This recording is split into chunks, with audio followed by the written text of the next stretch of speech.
혹시 이런 경험 없으세요? 밤새워서 열심히 공부했는데 막상 시험지를 딱 받으니까 머릿속이 하얘지는 경험이요. 아마 우리 대부분이 겪어봤을 텐데요. 오늘 우리가 왜 그렇게 배운 걸 쉽게 잊어버리는지, 그리고 뇌과학에 기반해서 어떻게 하면 이걸 영원히 내 것으로 만들 수 있는지 그 진짜 방법을 알려드리겠습니다. 정말 좌절스럽죠.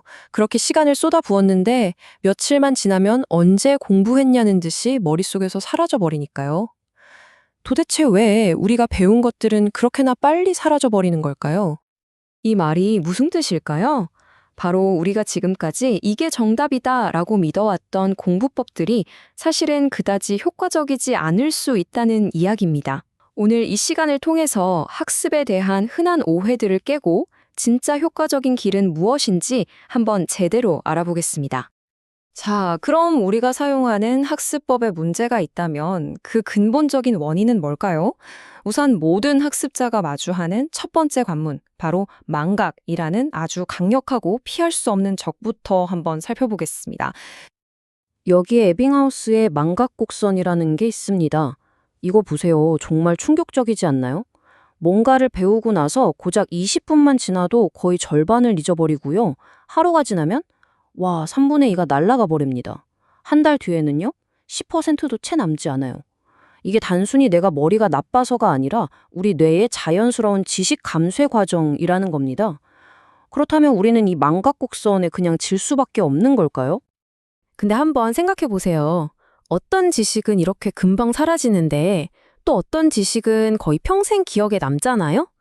그 차이가 대체 뭘까요?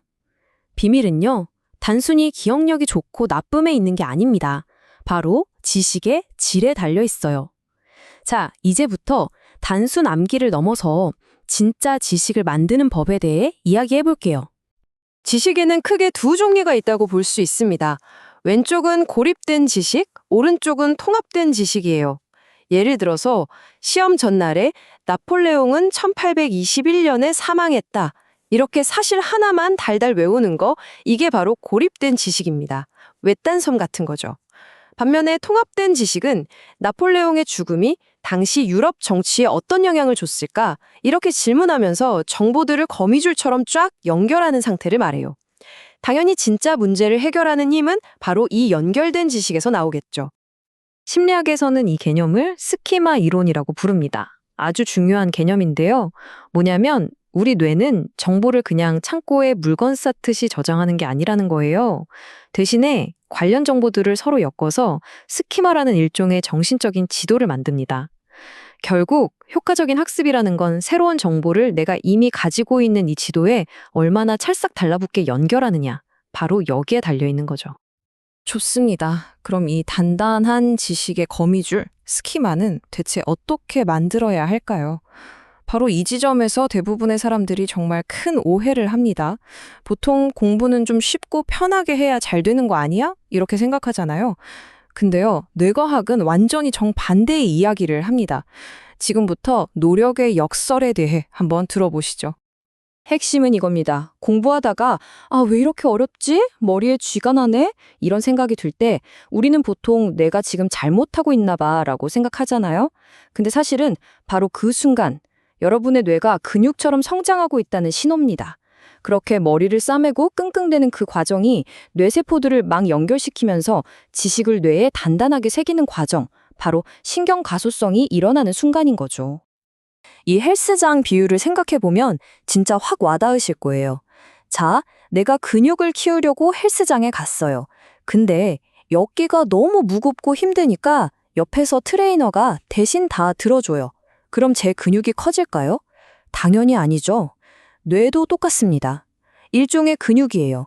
공부가 힘들다고 쉬운 길만 찾고 머리 쓰는 걸 피하는 건요, 말 그대로 근육 키울 기회를 그냥 뻥 차버리는 거랑 똑같습니다. 자, 이제 알겠습니다. 학습에는 어느 정도 기분 좋은 어려움이 필요하다는 거요? 그럼 그냥 무작정 머리만 쥐어뜯고 있으면 될까요? 그건 또 아닙니다. 이제부터는 그 노력을 가장 현명하게, 가장 효과적으로 쓰는 기술, 바로 더 똑똑한 인출에 대해 알아보겠습니다. 그 핵심 전략은 바로 인출 연습입니다. 보통 우리는 공부라고 하면 머릿속에 지식을 집어넣는 것만 생각하잖아요. 밑줄 긋고 강의 듣고. 근데 진짜 학습은요, 정보를 꺼낼 때 일어납니다. 책을 딱 덮고 아까 배운 게 뭐였지? 하고 스스로 기억을 끄집어내는 그 행위요. 바로 이 인출이라는 정신적 노력이 기억의 고속도로를 아주 튼튼하게 만들어주는 겁니다. 근데 여기서 진짜 위험한 함정이 하나 있어요. 바로 수동적 인식이라는 건데요. 이런 겁니다.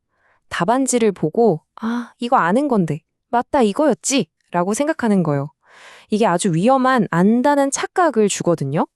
이건 길 가다가 동전을 보고 저거 100원짜리네 하고 알아보는 것과 같아요. 근데 능동적 인출은 뭐냐면 백지에다가 기억만으로 100원짜리 동전을 직접 그려보는 겁니다. 어느 쪽이 진짜 아는 걸까요? 말할 필요도 없겠죠? 자, 그럼 이 효과적인 인출 연습 어떻게 하는 걸까요? 딱 3가지만 기억하시면 됩니다. 첫 번째는 스키마 만들기. 그러니까 단답형으로 툭툭 끊어서 외우는 게 아니라 이게 왜 그렇지? 그래서 어떻게 됐는데? 이렇게 질문하면서 지식을 연결해야 한다는 거예요. 두 번째는 자유인출. 객관식 문제처럼 보기에 의존하지 말고 그냥 백지를 딱 놓고 처음부터 끝까지 내가 직접 설명해 보는 거죠. 마지막 3번째는 실전처럼 연습하기. 만약에 시험이 글쓰기라면 글쓰기로 연습해야 진짜 실력이 된다는 겁니다. 지금까지 여러 가지 효과적인 학습 기술들을 알아봤는데요. 근데 사실 이 모든 기술보다 더 중요한 이 모든 것들을 아우르는 가장 근본적인 게 하나 있습니다. 이걸 알면 학습 효과가 몇 배는 더 커질 수 있는데 바로 여러분의 마음가짐, 여러분이 가진 진짜 학습 초능력에 대한 이야기입니다. 우리는 흔히 공부 잘하는 사람 보면 와, 저 사람은 머리가 좋아서 그래. 타고난 천재야. 이렇게 생각하잖아요. 그런데 수많은 연구 결과가 공통적으로 하는 이야기가 있습니다. 그게 아니라는 거죠. 진짜 학습 능력의 차이를 만드는 결정적인 건 따로 있습니다. 그게 뭐냐면요. 바로 기꺼이 틀리려는 마음가짐입니다. 네, 바로 실수할 용기요. 이게 진짜 초능력이에요. 실수를 실패라고 생각하는 게 아니라 내가 이 부분을 모르는구나 하는 가장 소중한 데이터로 배움의 기회로 받아들이는 태도 말이에요. 실제로 연구 결과를 보면요. 이런 태도를 가진 학습자가 그렇지 않은 경우보다 성장 속도가 믿기지 않겠지만 10배에서 20배까지도 더 빠르다고 해요.